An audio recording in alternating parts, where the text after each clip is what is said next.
ডাঁটা শাক দিয়ে কাঁঠালের বিচি দিয়ে ডাঁটা শাক দিয়ে চাপা শুটকির ভর্তা। তো এই ভর্তাটা খেতে কিন্তু অনেক স্বাদ হয়, মাছ মাংসকেও হার মানায় এই ভর্তাটা অনেক সুস্বাদু হয়। আসসালামু আলাইকুম, সকলে কেমন আছেন? আশা করি আল্লাহর রহমতে ভালো আছেন। যে যেখান থেকে আমার ভিডিওটি দেখতেছেন প্লিজ একটা লাইক দিয়ে ভিডিওটি দেখা শুরু করবেন। তো প্রথমে আমি কিন্তু এইখানে আস্ত রসুন দিয়ে দিয়েছি। তো রসুনগুলো আমি হালকা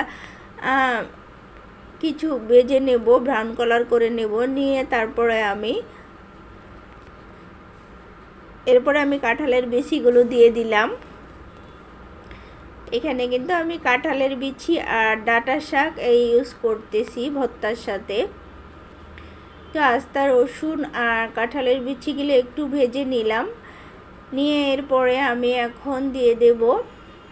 তো কাঁঠালের বিচিটি একটু শক্ত থাকে বিদায় একটু ভাপে নিয়েছি, কারণ শাক তো খুব নরম, তাড়াতাড়ি সিদ্ধ হয়ে যায়। এই ভর্তাটা খেতে অনেক সুস্বাদু। তা আমি কিন্তু একটু বেশি করে ভেনায়ে রাখি, মাঝে মাঝে খাই, নামিয়ে ফ্রিজে রেখে দেই। তো ফ্রিজে রেখে দিলে কিন্তু অনেক দিন যাবৎ খাওয়া যায়। এরপরে আমি কিছু পেঁয়াজ দিয়ে দিলাম, পেঁয়াজ কুচি দিয়ে দিলাম। পেঁয়াজটি আমি একটু বড় বড় করে কেটে নিয়েছি। অ্যাকচুয়ালি ভর্তার মধ্যে কিন্তু একটু বড় বড় আস্তে আস্তে পেঁয়াজ থাকলে ভালো লাগে। এরপর আমি শাকগুলো দিয়ে দিয়েছি। ডাঁটা শাকগুলো কিন্তু আমি কুচি করে নিয়েছি। কুচি কুচি করে নিয়ে তারপরে আমি দিয়ে দিলাম, আমি কিন্তু শুটকিটাও দিয়ে দিয়েছি। এখানে চাপা শুটকি ইউজ করেছি আমি। তো এরপরে আমি কিন্তু সব ধরনের মশলা দিয়ে দেব। আসলে শুটকিটা দিতে গিয়ে আমার ভিডিওটা স্কিন হয়ে গেছে, তো আমি কিন্তু শুটকিও দিয়ে দিয়েছি। এই যে শুটকি কিন্তু দেখা যায় একটু একটু। এতটাই খেতে স্বাদ, এক প্লেট ভাত নিমিশেই খাওয়া যায়। এরকম একটা ভর্তা থাকলে আর কিছু লাগে না, মাছ মাংসকেও হার মানায়। তো প্রথমে কিন্তু আমি হলুদের গুঁড়ো দিয়ে দিয়েছি, তারপরে মরিচ। আসলে ভর্তার মধ্যে কিন্তু একটু মরিচ বেশিই দিতে হয়, আর বিশেষ করে শুটকির ভর্তা বলে কথা, শুটকির ভর্তা কিন্তু একটু মরিচ বেশি না দিলে খেতে ভালো লাগে না। শুটকির ভর্তা মানে একটু ঝাল ঝাল হতে হবে। এখানে বেশি কিছু মশলা লাগে না, হলুদ আর মরিচ রসুন হলেই চলে ভর্তার মধ্যে, কিন্তু এত কিছু লাগে না। রসুনটা একটু বেশি দরকার হয়, আমি আস্ত রসুনও দিয়েছি, তারপরে একটু থেতো করা রসুনও দিচ্ছি। তারপরে লবণ দিয়ে দিলাম, একটু পানি অ্যাড করে নিলাম, নিয়ে কিন্তু আমি কিছুক্ষণ এটাকে নেড়ে ছেড়ে রান্না করে নেব, যাতে সবগুলো একসাথে সিদ্ধ হয়ে আসে।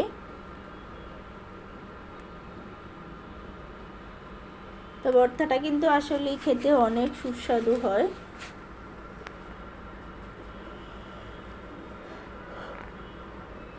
এভাবে চাইলে আপনারা ভর্তা বানিয়ে খেতে পারেন।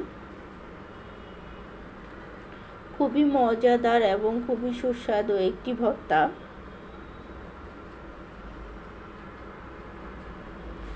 তো আমি কিন্তু হালকা একটু ঢেকে দিয়েছি, ঢাকার পর নামিয়ে নিলাম। এই যে, তো আমার ভর্তাটা আর কিছুক্ষণ আমি নেড়ে ছেড়ে তারপর নামিয়ে নেব।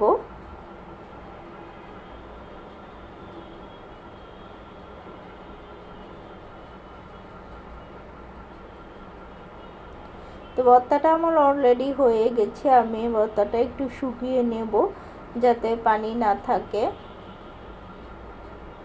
এখানে বেশি কিছু লাগে না এই ভর্তাটা বানাতে, খেতে অনেক স্বাদ। যারা ভর্তা প্রেমিক তাদের জন্য এরকম একটা ভর্তা হলেই কিন্তু চলে যায়।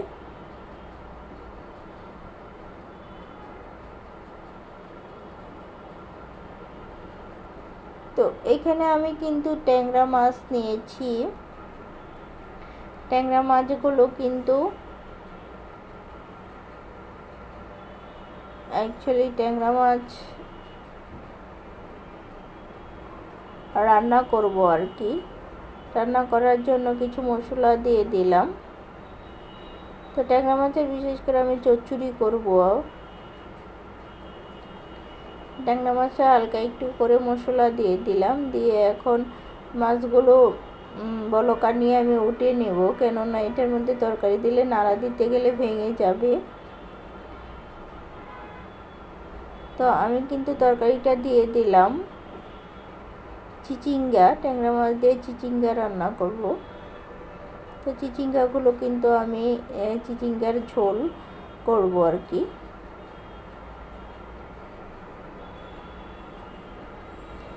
তো রান্নাটা আমার হয়ে গেছে,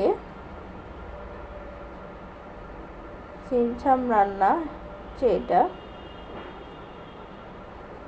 তবে এই ভিডিওটা আমি একটু একটু করে ওখান থেকে নিয়ে ভিডিওটা বানিয়েছি। আসলে এই ভিডিওগুলো আমার অল্প অল্প করা ছিল, তো সবগুলো একসাথে করে নিলাম।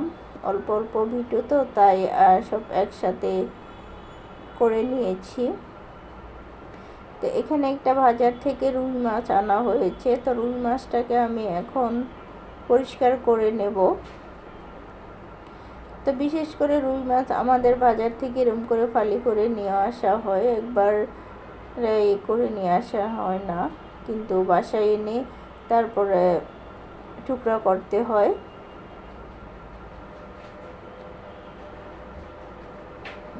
তো আসলে মাছটাকে আমি ভালো করে ধুয়ে নেব এখন।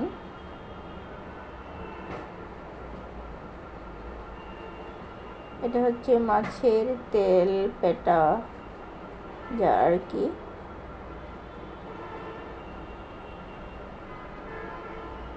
তো মাছের তেলও কিন্তু আমরা খাই, রান্না করি, ভালো লাগে। আমি অনেক সময় সবজি দিয়েও রান্না করি, তারপরে খালিও আপনার রান্না করে ভুনা করি আর কি। তো মাছটাকে আমি পরিষ্কার করে তারপরে পিস করে নেব।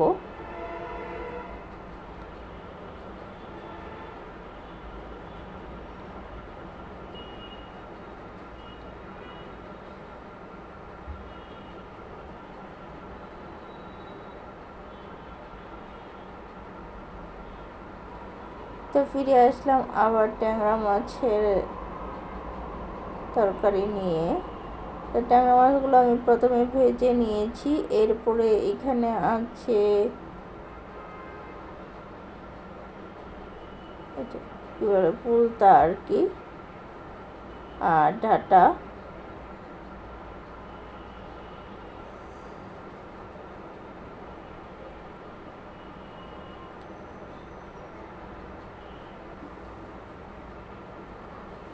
এর ডাঁটা আর পটল একসাথে, ডাঁটা আর পটল একসাথে আমি ভেজে নিয়েছি। ভেজে নিয়ে তারপরে কিছু মশলা অ্যাড করব। হলুদের ফাঁকি, মরিচের ফাঁকি, ধনিয়া, জিরা, আদা রসুনের পেস্ট, এই মশলা দিয়ে আমি একটু কষিয়ে নেব। কষিয়ে তারপরে ঝোল দিয়ে দেব।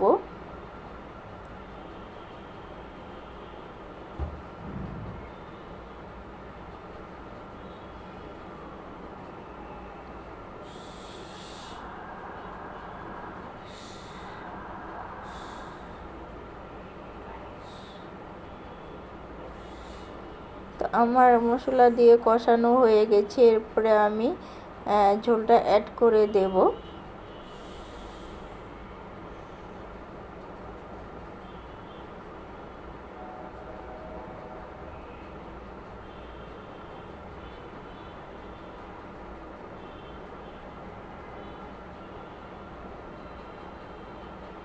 এরপরে মাছগুলো দিয়ে দিলাম। মাছগুলো দিয়ে কিছুক্ষণ রান্না করে নেব।